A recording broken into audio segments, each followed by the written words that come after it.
Kejeniusan Gajah Mada dalam menaklukkan tanah-tanah di Nusantara di bawah kerajaan Majapahit ternodai oleh sebuah acara lamaran yang gagal.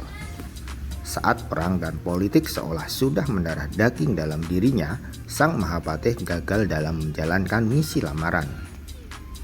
Ironisnya, justru politik juga yang melandasi keinginan Gajah Mada melamar dan peranglah yang pada akhirnya menghancurkan segala rencana besar.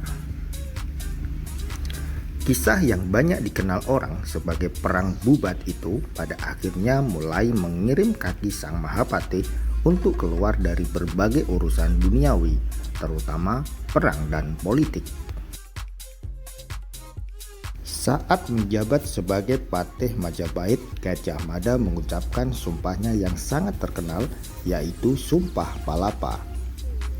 Maknanya Gajah Mada belum akan menikmati palapa atau rempah-rempah sebelum berhasil menyatukan seluruh Nusantara.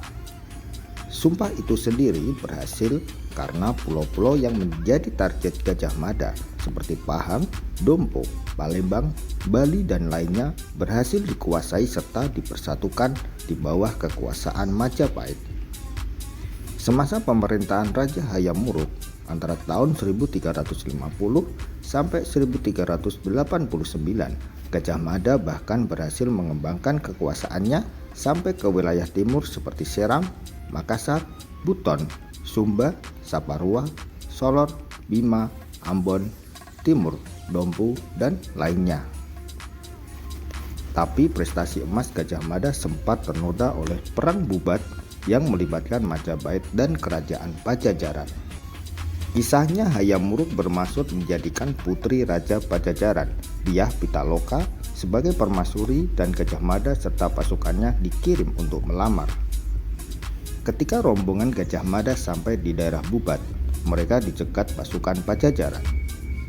Gajah Mada mengira pasukan Pajajaran merupakan pasukan penyambut, tetapi ternyata bukan.